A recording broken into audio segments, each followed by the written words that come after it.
This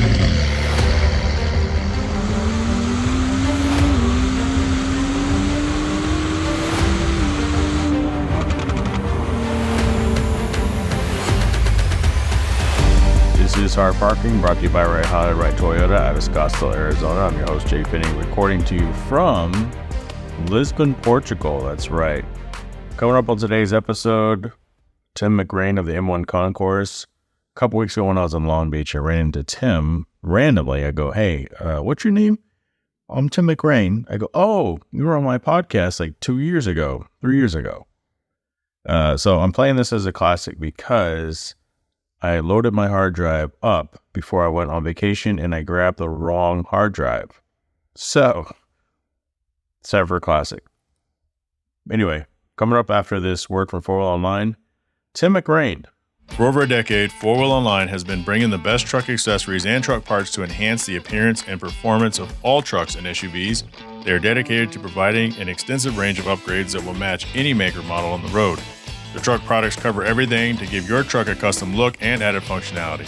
Need a wheel and tire package? Head over and use the configuration tool.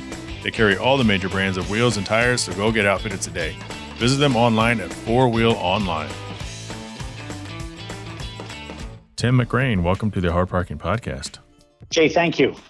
Of course, thanks for taking the time. So this year we have the Woodward Dream Cruise, and they do that every year. I lived there in the area, sort of, but I never made it to that event. You've done a lot of stuff, and we'll get into some of that here in a few minutes. Have you ever been to the Woodward Dream Cruise? I have not. This year is going to be my first time experiencing it as someone who's lived on the West Coast, and for the better part of nearly 3 decades, I've been actively involved in one form or another with the events that happen on the Monterey Peninsula, whether they be auctions in my early years, the Pebble Beach Concourse for a long period of time, most recently Laguna Seca and the Monterey Historics. So I've heard a lot about it. Certainly, I think I have a full understanding of what the Woodward Dream Cruise culture is all about, but this will be my first year. Oh, yeah. It's a different animal from what I understand, especially coming from where you just came from. And for people who normally listen to this podcast, they know that I love Monterey Car Week. And been up to the Laguna and the Historics. And when I try to explain to people what it is or what they can see, they're in disbelief that, like, no way, like somebody's racing that. I said, yeah, you have no idea what era you're in, because they take that very expensive car and they put it on that track and they go, they're not driving around on parade laps. Yeah, what you see on the roads there, and not that they necessarily all comply with California DMV, but that particular week, there's sort of an accepted sort of grace period of, as long as you behave yourself, you can push the boundaries of what's on the road. So you do see some fabulous machinery on the road. Absolutely. So for my listeners, can you kind of tell them a little bit about yourself? So I grew up in Kent, southeast England. I was probably within earshot of the Brands Hatch racetrack, which in England was one of the 2 racetracks at that time that would host the Formula One Grand Prix. They would alternate years to year. So as a young kid, we would go out to Brands Hatch basically for any reason we could think of. We'd cycle out there, and whether it was at one end of the extreme, go-karts and saloon cars, and then motorcycles and Formula One races, whether it's the Grand Prix, or they used to have what they called non-championship Formula One races back in those days. So there was an event called the Race of Champions. And motorcycles, I think, were an early passion of ours, because we could all imagine ourselves being, Mike Hailwood or Agostini or Phil Reed on our bicycles riding around the neighborhood. That last comment makes me wonder. I wonder if children today, because life evolves and the things that people are into evolve so much, and some of those memories, like those are some of the best memories. You're riding on your bike and you are somebody, or you're in your little car or whatever, and you're pretending like you're somebody. I wonder what kids these days look forward to. Bikes don't have spokes anymore. I mean, so it's been a long time since you've heard the playing card on the rear wheel. Right. Anyway, so I grew up there. Has always had sort of a passion for cars from an early age. I can't necessarily tell you, where that came from. Sure. When I say an early age, I've got some pictures which I cherish, which I don't know whether my parents or my grandparents took. It was at my grandparents' house, and there's a picture of me and my 5th birthday, and I was given an Austin J40 pedal car. which is sort of the iconic British pedal car. Most people see them now. They're the pedal car that's used when they do the race at the Goodwood Revival pedal car races down the straight. Mm-hmm. So that's why they're most notable. It's also made why they're very difficult to get hold of at affordable prices. And anyway, I had one of those my 5th birthday. So I'm thinking that I probably was into cars at an early age, because if I was into soccer, I'd probably be standing there with a soccer ball under my arm. Sure. But anyway, so cars was something that was around. Lots of friends, either into custom cars and hot rods. We got American cars when we were young. My dad was a car dealer. He had a used car dealership. It was a business to him. Right. It wasn't a passion. He had formerly been a professional soccer player. That was at a time when you needed a real job to live, because soccer didn't pay you enough. So soccer was his passion, and also golf. He golfed a lot. I wasn't into golf. Golf didn't appeal to me at all. And the schools I went to, we weren't allowed to play soccer. So that really wasn't a big passion of mine. So it was all about cars. But obviously, you're going down to hanging out at his where he worked, or his business. They would let me, 3-point. I take cars out into the sort of the back area, back compound, and I could parallel park and 3-point turn and reverse a car into a space, long before anybody would ever think about giving me a driver's license. So I suppose that served me well. I'd sit there, and some of those early British cars had lots of switches. The old Jaguar sedans had, these banks of toggle switches on the dash. I'd sit there playing with the wheel and turning these switches on and off. And I do remember I probably left the lights on a couple of times and got into a whole bunch of trouble with the dead battery the next day. Going back to your J40 real quick, because I heard you mention that on another podcast. At one point in time, you were still trying to find one at an auction. Did you ever find one? Yes, I didn't. My wife did. My lovely wife. Okay. So I had come across them. I used to go to Hershey each year for a number of years, and you'd find them there. And they would be project cases. Right. And you're like, oh, I really don't want to take that on. Or the other extreme, you'd find them at an auction, and they would just go for crazy money. And I'm thinking, this is going to end up to be a credential holder. I mean, that's really what it's going to do. It's going to sit there, and I'm going to relive, my youth. But that's so it wasn't something that I kept looking around just in case. And the appeal of Goodwood just drove them up. So we were at the Pebble Beach Concourse one year. My wife and I were at a cocktail reception, and talking to actually somebody I knew for a long time from the Seattle area, who had a big automobilia collection. And he excused himself to sort of go to the restroom. And while he was gone, Cindy said, "You think Gordon's got an Austin J40?" And I'm saying, "He won't have an Austin J40. They're mostly in England, in Europe." Well, little did I know that she asked him, and he had two, apparently. Oh, wow. One restored and one unrestored. And she ended up buying the unrestored one, probably because the restored one was, like most of them, crazy money. And at the time, I was at the Black Hawk Museum, and we were actually having one of our speaker series. And the author, Matt Stone, was there, and he was doing the talk. And one of the staff called to Tim, as the chap trying to deliver a pedal car. And I thought, what's he talking about? And it turned out that Cindy had bought this from Gordon, and Gordon had his driver. He'd lived between Seattle and Scottsdale.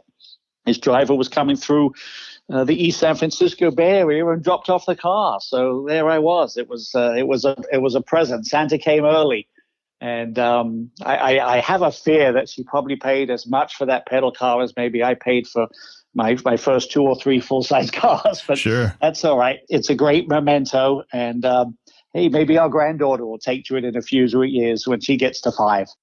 So you didn't try to wedge yourself into one by any chance, right? Oh, no, it's never going to happen. Right. Let's switch back to the Woodward Dream Cruise. And so this year, the M1 Concourse has an add-on where people can pay for a day, or they could pay for an entire weekend pass. Like, what has the reception been on that? And was that your brainchild, or is that something you brought? Hey, because it kind of reminds me, when I was reading up on it, like this is kind of like a micronized quail in a sense, almost to kind of test the waters to see if Michigan's ready for something like this. You're not wrong with that sort of mindset. No, I can't take credit for it. The team had done this, before I joined M1. It was actually planned to happen last year. But as with nearly everything in the world, it evaporated as COVID descended upon our lives. Sure. So we resurrected it. It's intended to be a complement to the Dream Cruise. Now, I'll try and talk as an authority who's never attended. Sure. There's tens of thousands of cars and hundreds of thousands of people that are out here for days along Woodward Avenue between Ferndale in the south and up to Pontiac here. But because there are some great cars out there, whether they be historic muscle cars, legendary hot rods, or even modern day cars, right. Maybe new builds, SEMA show cars, current, whether roadsters or cars from Autorama, the Riddler Award winners, because of their historical value, their nature, their value, or just the owners feeling like, that's just, I don't want to go on Woodward Avenue with this car. Right. But they still want to share them. They enjoy their cars. They want other people to enjoy their cars. So we thought if we created an event, a series of days, so 3 days that we would do different events all around cars that were part of what the culture of Woodward Avenue or Dream Cruise is.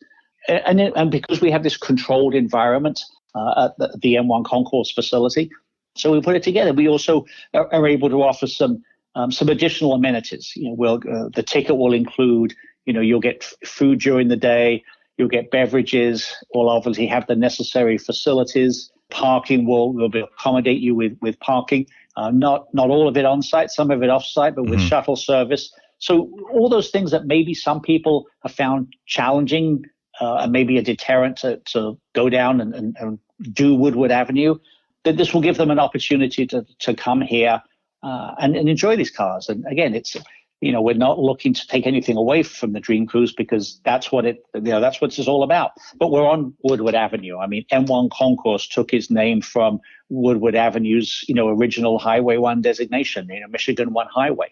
Right. Actually, from what I understand, there's a certain section of Woodward Avenue was the very first paved highway in North America. So thanks to the honorary Augustus B. Woodward, so we sit right on Woodward Avenue. So it was only natural for us to create something, while such an event was happening with so many cars and so many people. When we first announced it, there certainly was some cautiousness about it. This has been traditionally, a free event, unless you're trying to park your car somewhere along Woodward in a parking lot, where it seems to be quite a revenue-generating venture for any property owners around the area. But I think now people, and we've had an outreach program with car clubs. Our team members are going out to the many car events that are now happening now that the weather is nice, whether the weekends or even during the week.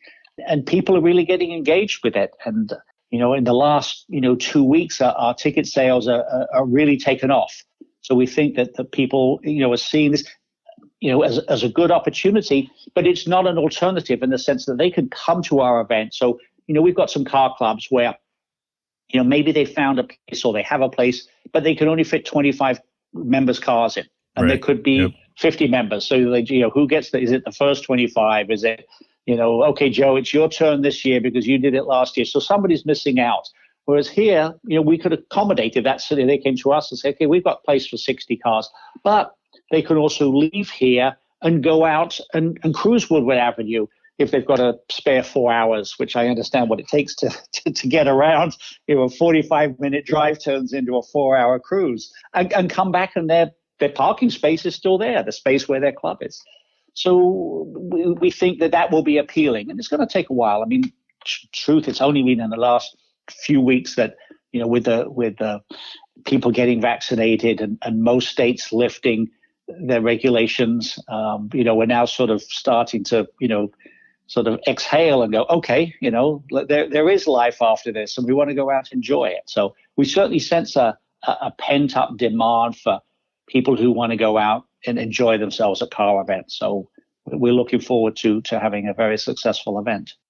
I didn't really think about some of these vehicles breaking down or potentially having issues, because I have to believe there was probably been a laid out history of just things that have gone wrong, whether intentional or unintentional over the years. So now they can park these cars and people can still see them.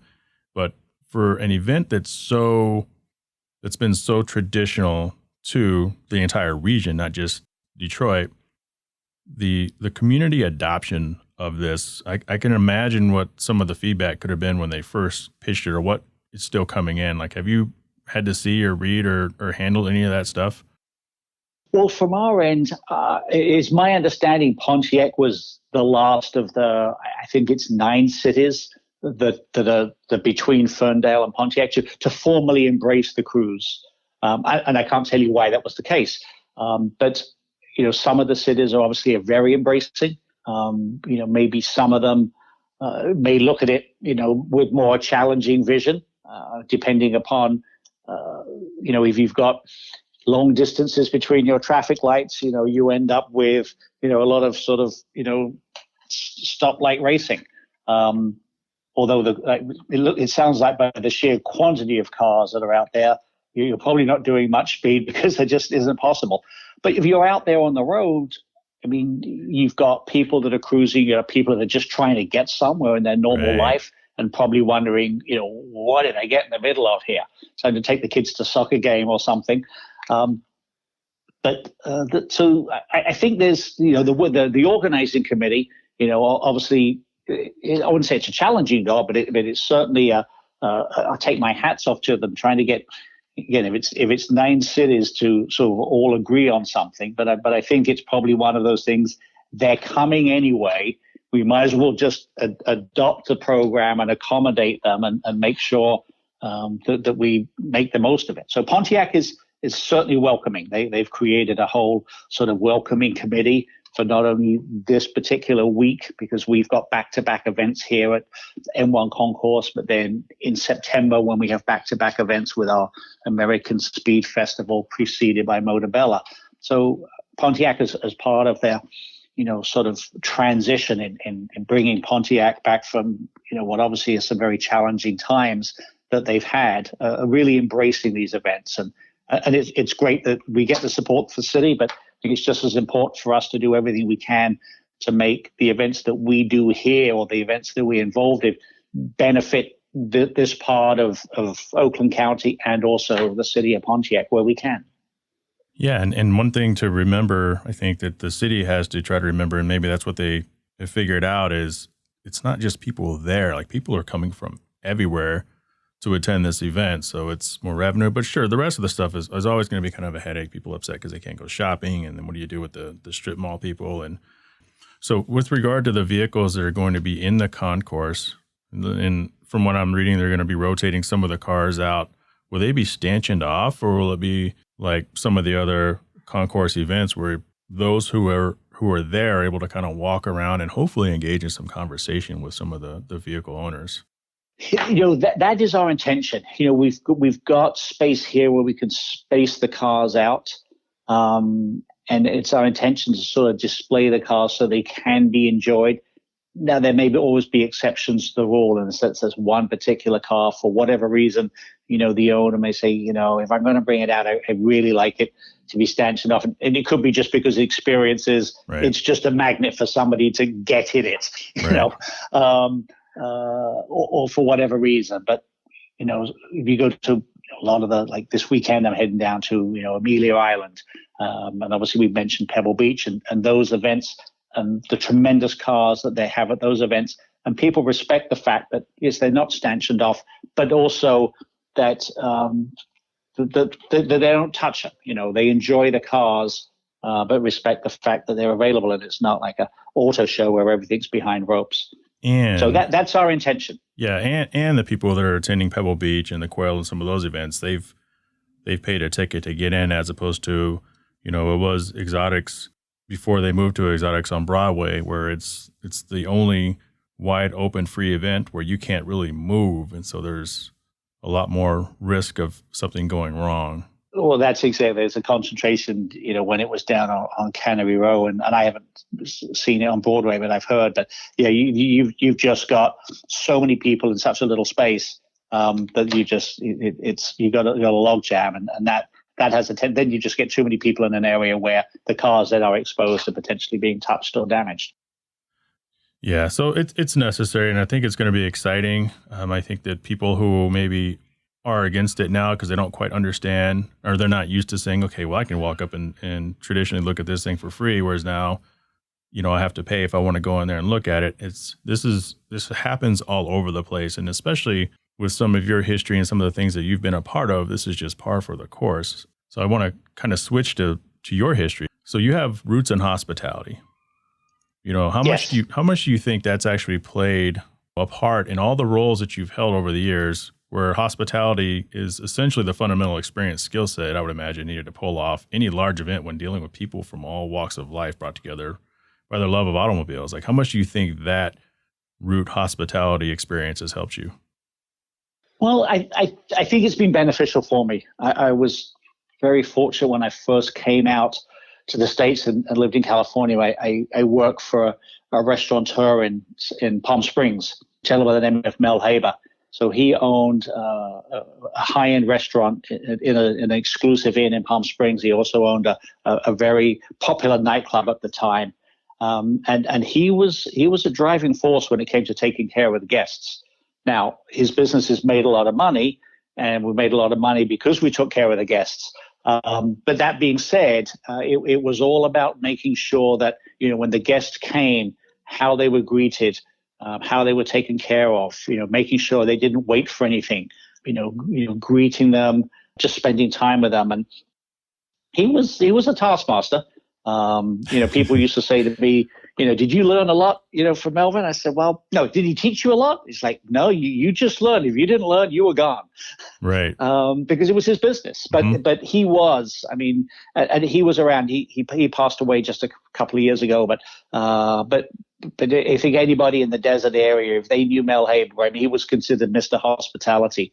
And I did pick up a lot from that. And I think there was those underlying lessons or skills that I was able to take to some of the other worlds that I went into. Whether it's the classic car auction world or the museum world or events where we're taking care of people, whether they're car events or other events. And, I did some events in, the non-automotive world where we were, taking care of guests or participants that were very wealthy. And you were at a position, you were putting on a great event, but you couldn't outspend these people. You couldn't wow them with, hey, we've got the biggest shrimp you've ever seen, or we've got the most fabulous this, or we've got largest, because in their position, I think they probably owned everything. So we just had to make an impact, and there was no shortage of events. Those people get invited everywhere. So we looked at it this way. We had to make a difference in how we treated these people from the moment they arrived through their experience. If they, I wouldn't say joke with the team. It's like, if they drop something, it doesn't hit the floor. They want a Band-Aid at 2:00 in the morning. And this was a 3 or 4 day event in Europe they were doing. So, we're there with that. We'd have 24-hour around the clock, car service. And it was just things like that at that level, but also the car show level. So what is the guest experience going to be, whether they've bought a ticket or entering a car.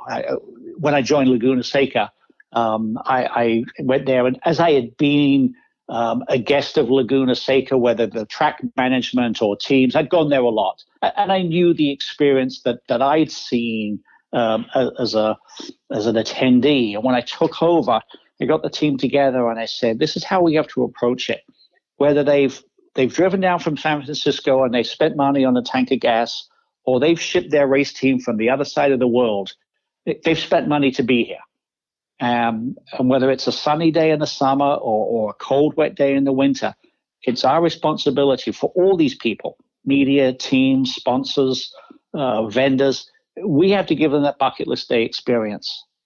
If you don't like motorcycles, then don't volunteer for a motorcycle event.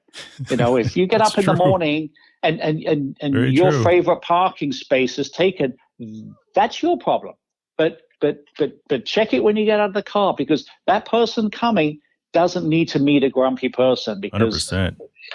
They've paid money. They want an experience, and that's always been sort of the culture or the approach that I've tried to instill in our team. Because again, if you're paying just a ticket to come to a car show, everybody that you meet along the way, if you're a patron, a guest, or whatever, you've got to feel like you're wanted there. And I think that's the underlying approach at every level of the types of events that we do, because it's so easy to moan and groan and people go, oh my gosh, I got 3 more hours to go. And then the person comes around the corner is like, he's like, hey, I'm here. To go, oh, what do you want? It's like, no, that's not how we do it. So I think to your original question, I think that the hospitality mindset, has to be part of all the events and activities that we do. And I think that I've been involved with. Everybody wants to be the VIP, and it's the things that you do, you have to be dealing with that all the time, whether it's somebody you've known at every event from way back or somebody who's brand new that they think that they're the only one who's spent the same amount of money everybody else has, or someone calling you on a favor. How do you juggle those personally? Because I know they have to happen. They do. And I can't tell you whether I'm successful all the time. There's probably people out there going, the guy just walks past me and doesn't give me the time of day. In fact, it was funny. I was mentioning about Laguna Seca. So early in my day, I would make a point of going around and checking on all the different committees and then the areas that they were taken care of. And at the end of the season, we would do this sort of survey of the team. And part of it was also a survey of, what was I like to sort of work with? And one of the people, it was an anonymous survey, once the trouble is he keeps coming around and checking on us. What's with this? And it's like, okay, so I'm not actually checking on them, I'm checking in with them, but obviously it's coming across the wrong way. Sure. Then another person comes around and goes, well, he never comes around and checks on us. And then another person said, well, lucky you, keep quiet. So it's all relative. But you're doing that with larger groups. You just have to try and make an effort all the time, whether it's, and sometimes something comes up and you've got to hurry from one part of an event to another.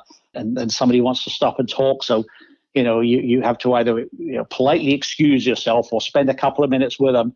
I always try and say, if I can, I'll be back, because I have said, well, I'll come back and find you, and then you get distracted and you don't come back, and then you're worse off because the person said, what did I do wrong? It is a challenge, but that's just part of what we do in trying to make sure that we put on good events and people have an enjoyable time.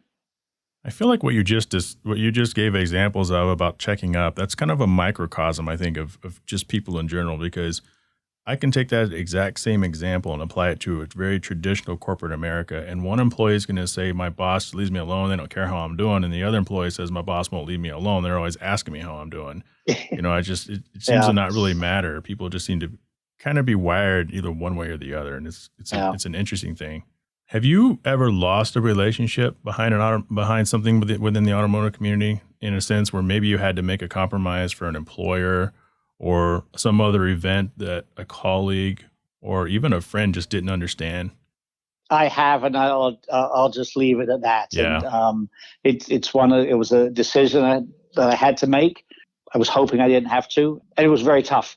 Yeah. But it is, if you're in a position of responsibility, whether, the person that makes, all the decisions, or sometimes I put it's like, I don't make all the decisions, but if something goes wrong, I seem to be the only person in charge.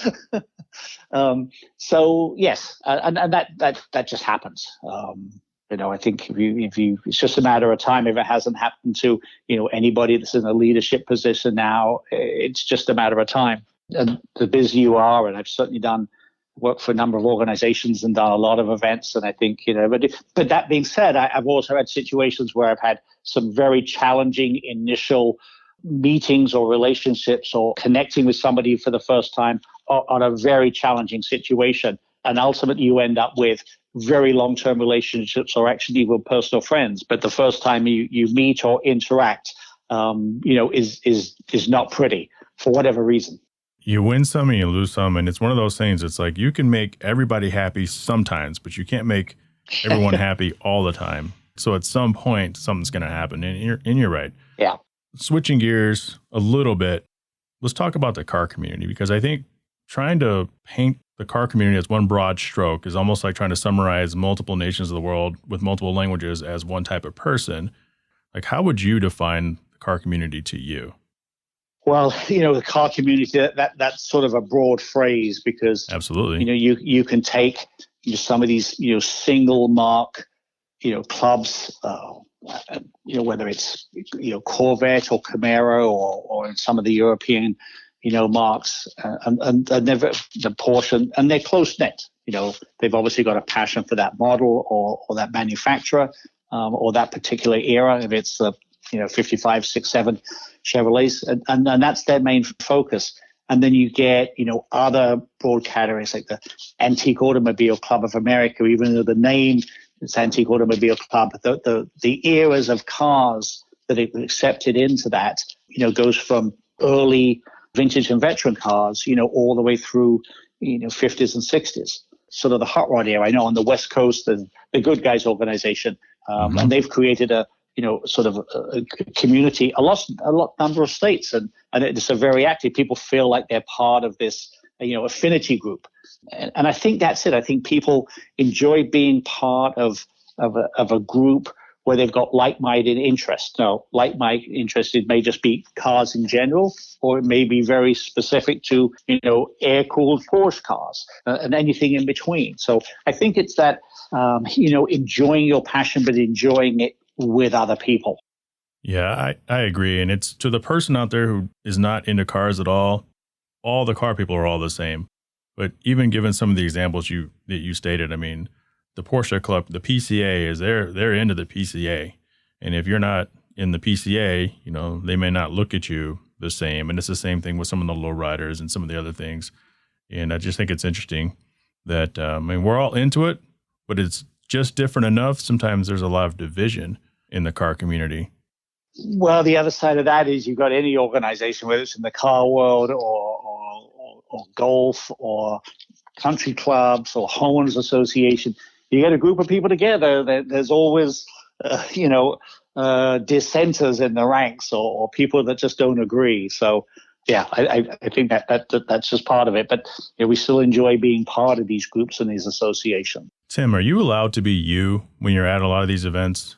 Because it seems like you're in a position where you almost have to kind of be guarded and watch everything you say, unless you're surrounded by some of your closest friends that you've accumulated over the last 3 decades.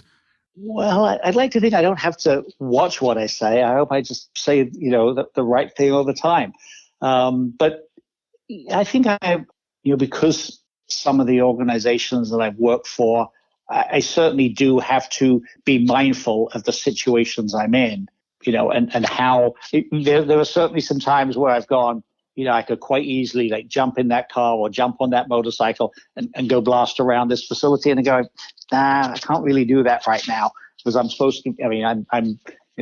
I'm supposed to sort of set an example as sort of leadership of this organization. Mm-hmm. But that being said, I try to make sure I enjoy myself, because invariably I do. I mean, I've been very fortunate that I've had a career that's allowed me to work in areas that I've really enjoyed, which means if you're working long hours, you're doing it as something you enjoy. The downside is that there's no off switch. Sometimes my wife's friends ask her and said, how do you know when Tim's working or not working? Because when he's not working in the car world, you guys are at car events, because that's my passion. I'm very fortunate. My wife, also appreciates that. But I am conscious of what, not so much what I do, but just that I suppose I try to make sure that I represent the organization I work for and the position I have in the correct manner. Sure, you have to be mindful. It's like there has to be sometimes when you're out at an event and you look at a car and you're thinking to yourself, that's god awful, but you can't say it. But when you go inside and you're on the computer or flipping through a magazine, you can stop at a car and say, oh, that's god awful. Which is the human factor, right? It's one of those things I remember looking back at the cars I liked when I was younger, and a lot of them I still like, but there's a lot I'm going, what was I thinking back in those days? And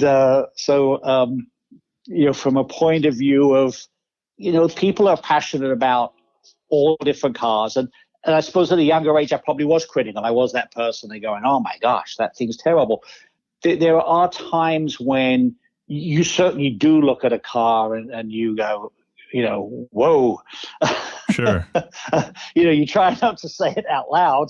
But then there's cars that wouldn't be my taste.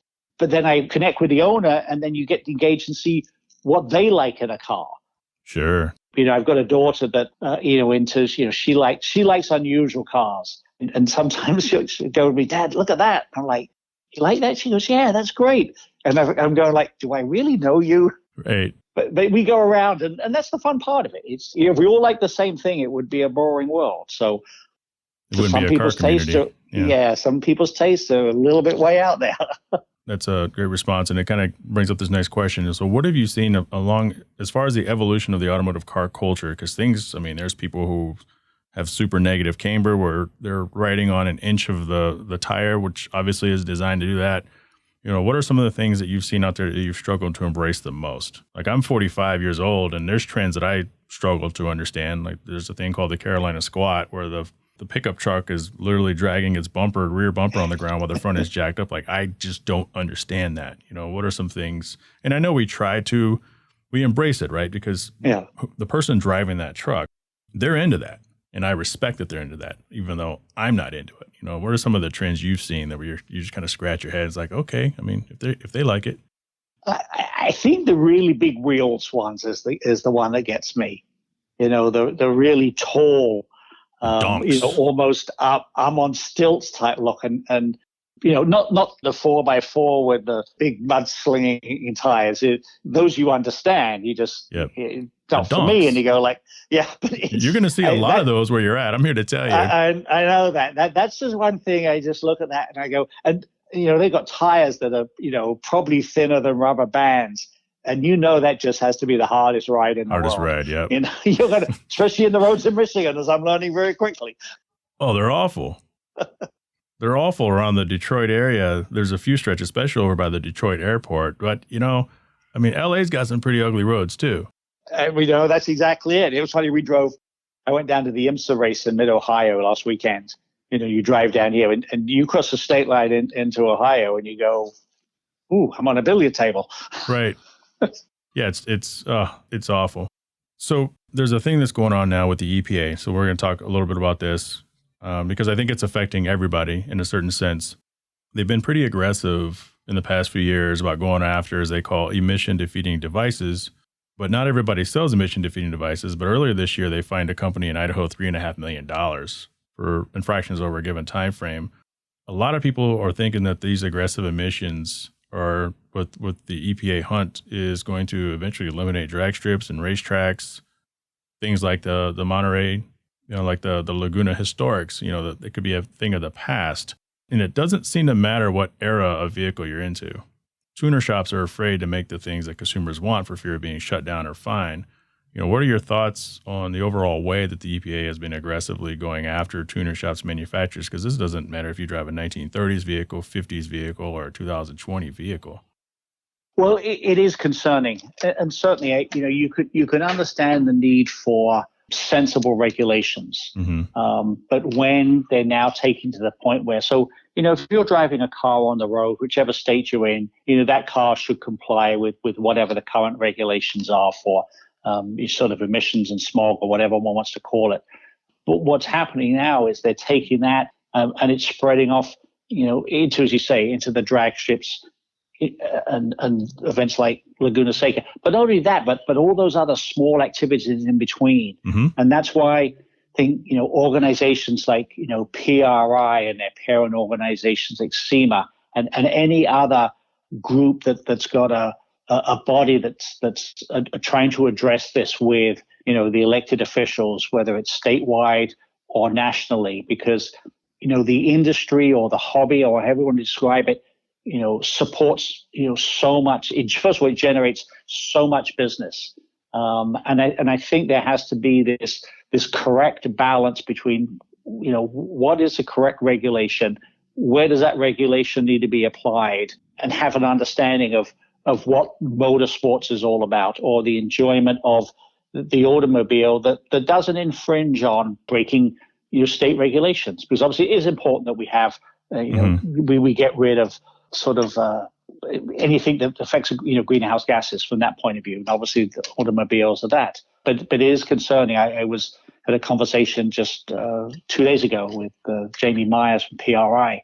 And that's the one good thing. One good thing, there's lots, but that's the one thing, SEMA have Right. Yeah. that power, because of their size. But some of the other racing organizations and any other collective body that touches the world that we're in, is very important that we address that, because if you're not into cars, you don't have to be madly passionate about cars. If you don't understand it, it's easy for an elected official just to go, oh, well, this looks right, and they stamp it, Yep. and they don't understand the collateral damage that's caused by something that, and even if they did understand, they meant well, but it wasn't thought away through it, and how it impacts the larger automotive, motorsports, and everything to do with the world that people enjoy with cars. Yeah, I was at a local tuner shop. The owner was walking around. I asked him if he would come on. He's a little shy about coming on to the show. But, he said they're doing work for a commercial. They're scared of the individuals coming in, like myself, to get stuff done because, Magnaflow and Borla and all the big names themselves, like production is almost halted on their research on these things. And the EPA isn't coming in and saying, hey, beginning on June 5th of 2021, no more. They're saying, give me your books, stop what you're doing. We're going to go through and we're going to fine you for every infraction, and then we'll talk. And it's scaring the heck out of some of these smaller businesses. Yeah, that's so wrong. It's really not the way to approach it. And I hope they get that, corrected. We all, I suppose we all have our own versions of how we perceive bureaucracy at different levels, but that just seems a case of where it's really gone way off the rails. Yeah. So let's flip this around and get you out of here on a couple fun things. There's times, at least I know, where you kind of look back and you miss a certain feeling. Like maybe that first time you saw a car where it's like, oh, wow, I got to have that car. Like for me, the first time I saw a McLaren F1 or a Vector, it's that feeling. Like what's something you look back and miss, even though it's gone and it's okay that it's gone, but you still kind of look back. It's like, man, I missed that. Probably the high-pitched roar of V12 and V10 Formula One engines. As when we look back, and at that time, race car engines were just loud. But it was a sound. It wasn't a noise. They made this wonderful sound. And in the era of the Cosworth V8, where nearly all the F1 teams, they were all using. There was Ferrari obviously had their own engine. The Renault team had their turbo, which made a different sound. In the world of sports cars, I will say, not in the world of sports cars, in the world of race cars, I truly believe the Matra engine for those cars that they raced in Le Mans in the 70s is probably one of the best sounding engines. And I know the Ferrari guys will be going, oh, what does he know? But Ferrari engines sound great. But boy, a Matra Le Mans sports car at full song is a wonderful thing. But I think that V12, V10 era in Formula One, as ear splitting as it was, that's a certain. They missed that. I wouldn't say I missed it, but the first time I heard it, it made the hairs on the back of my neck stand up. Was listening to one of the Auto Union Grand Prix cars. So that would be a V16 being driven around the streets of the Monaco circuit by Jackie Ickx. This probably would be 5 or 6 years ago. It was one of the Monaco historics. He wasn't racing it. It was just demonstration laps.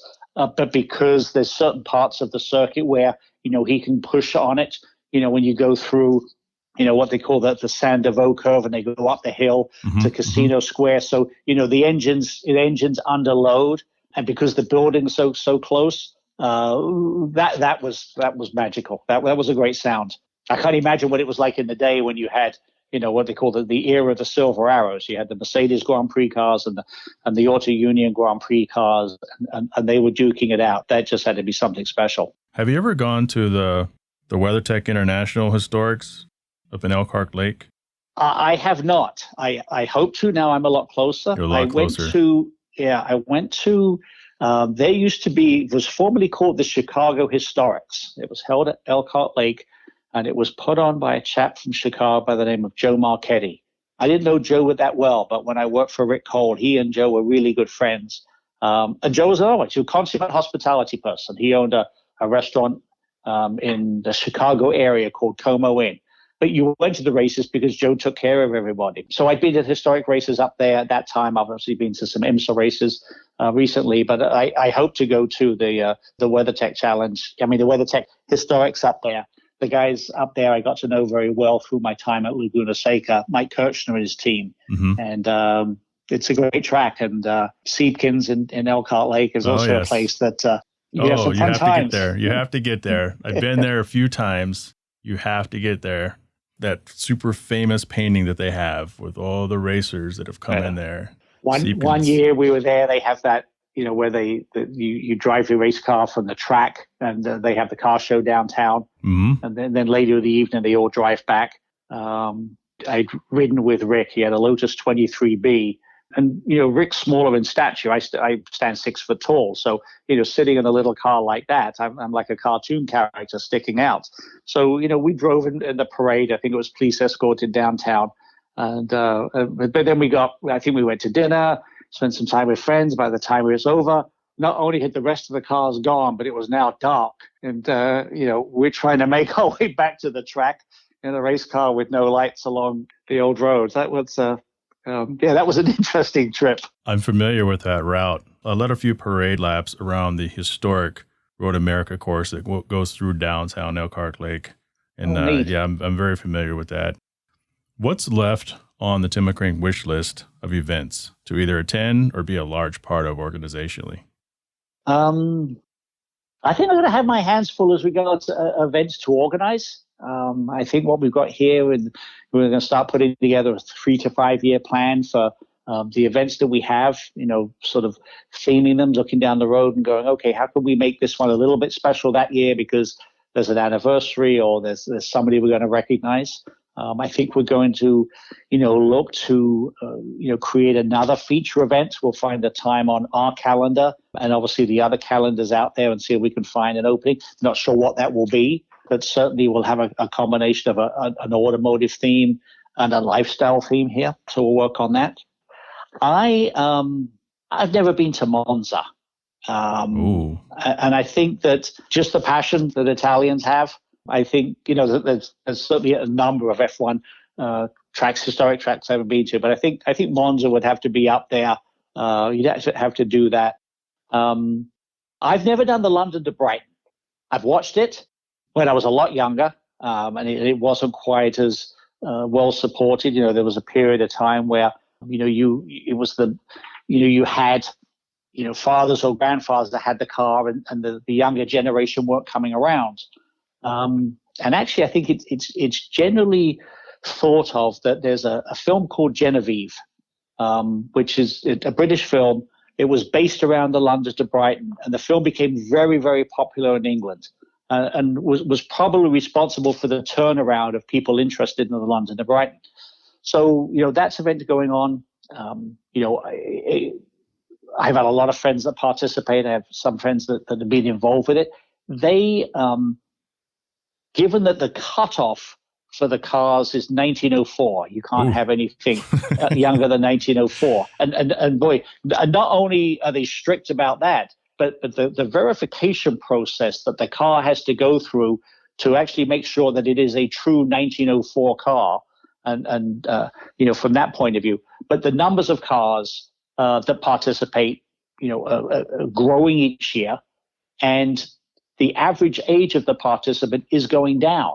So you're getting young. Yeah, that's exactly it. It's right now. This is an exceptional event, but it's wonderful that that's the case, and because that still keeps the legacy of those pre-turn of the century. I mean, in 1 year, a few years ago, I heard that they thought that the numbers were going down. Maybe it went down for a couple of years, and they thought, well, let's increase it by 2 years. We'll make it 1906, or maybe it was 1 year. And oh my gosh, the uproar from the people that participated that they were going to change it. And they were very adamant about it. They were like, no, it's never going to happen. And the anniversary is based around, the changing of the rules in England. It was called the Red Flag Act. They got away with the act that required if you had a car that a man had to walk in front of your car with a red flag to warn everybody that this monstrous automobile was coming down the road. And the start of the London to Brighton, was to recognize that. So Yeah, they're very passionate about it. That a car for an event, and what it's also done, it's made those cars so much more valuable. I mean, you can take a 1904 car and its sister 1905, and you could potentially have double, triple, or sometimes 10 times the value in the cars because it's eligible to qualify for the London to Brighton run. Wow. I understand that. I mean, as each year passes, it seems like more of those cars may potentially drop off. The participant bank is going to get smaller. Yeah. One more question for you. You've heard this question all sorts of various ways, so I'm sure, but I have a little spin for you at the end. So the world is ending tomorrow. You've done everything you've committed to do. Everyone in your life has given you permission to do this. What car are you taking on your last drive and why? And you cannot take the 1959 Aston Martin DBR1. So do I know if it's a long drive, a short drive, a fast drive, or? It can be as long as you want because it's got to make it. Throw comfort out the window. I tell you what would be a special ride. I'd seen it a number of times statically. And when I was at the Black Hawk Museum, we were fortunate enough to have the car as part of an exhibit, and I got to ride in it. And it's the 53 LeSabre, the styling car that Harley Earl did for General Motors. The Bill Mitchell car. It is a stunning design. The car in its day, technology-wise, was certainly revolutionary. I would say that would be it. I would say just give me enough time to get cross-country at a leisurely pace. So kind of comfort. I'm looking at one right now, or one I believe is it. It's blue. It's a lighter blue. It's got that circle in the front. Oval, and that actually rotates to 180 degrees, and there's two headlights in that. What? So that spins around, that oval spins around, and that's where the lights are. It was actually probably the original flex fuel car, because in the back, there's one tank to take gasoline and one tank to take ethanol. It's a pretty special car, but styling-wise, it looks wonderful. Yeah, that would be a ride. Wow, I did not know that as far as ethanol. And people think this is a new thing. And I talked about this on an older show. Yeah. They've been trying to do EV vehicles for ages as well. It's just now like a big thing. Yeah. So if you want to get a hold of the adventures of Tim McGrane, how do they get a hold of you? I spend a lot of time at M1 Concourse. So on our M1Concourse.com website and our Facebook page, there we just keep up with what we've got going here. And, for people who are interested either in the area or making a road trip, sort of come by. Now, I should say back onto the LeSabre. So the LeSabre, and I think the exhibit is still going on, at the Detroit Institute of Arts. They are having an exhibit, and the exact title of the exhibit slips my mind at the moment, but the LeSabre is part of that. It's a pretty stunning selection of cars, again, the past, present, and future, different styling. Obviously, being at the Detroit Institute of Arts, it's all about sort of the art of the automobile. But if you're in the area, it's well worth stopping by. And then, obviously, if you're making a car stop, you have to go to the Henry Ford, to go to the Detroit Institute of Art. And if we've got a car activity going on at M1 Concourse, stop by here. Awesome. Thank you so much for spending the time with me. It's been a big pleasure. Jay, I appreciate it. Thank you very much. Thanks for the opportunity.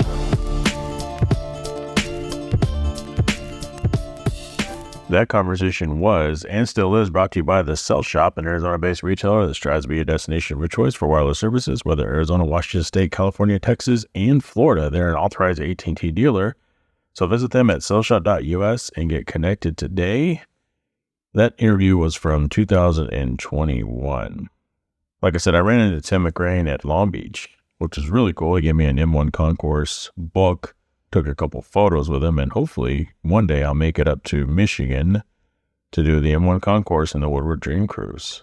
Also, I'll be back next week in studio. I want to thank Right Honda and Right Toyota for WillOnline.com, Cell Shop Wireless Services, AutoCannon, officially licensed Honda and Acura gear. They have some new stuff that should be delivered to you guys soon. I'll be sporting that. Patreon Business Supporter, Korea Automotive out of Oregon, Florida, Automotive Specialty Tools out of Owensville, Maryland, Pell Construction out of Connelly, Michigan, Big House Small Home Design out of Ashburn, Virginia, and Traverse City, Michigan, Shipping Success with West Tankerston out of Boise, Idaho. If you're interested in helping the podcast upgrade, you can join my Patreon for the lowest $3 a month. Get access to bonus audio, video, and some show swag. show swag. Shout out to Mark Stoneman, Catherine Cox, Eddie Ramos, Richard Graves, Byron Jones, Bo Jones, Alice Comina, Drew Buckley, and Yasser Chiba. Email the show, hardparkingpodcast@gmail.com. Follow me on Instagram @Jhae Pfenning. Follow me on TikTok @hardparkingj. Join the Hard Parking Violations Facebook group. And remember, I can't grow without you telling the world how great this show is. Let's do this. Let's grow this thing together. And for real, I'll talk to you next week. Shut up!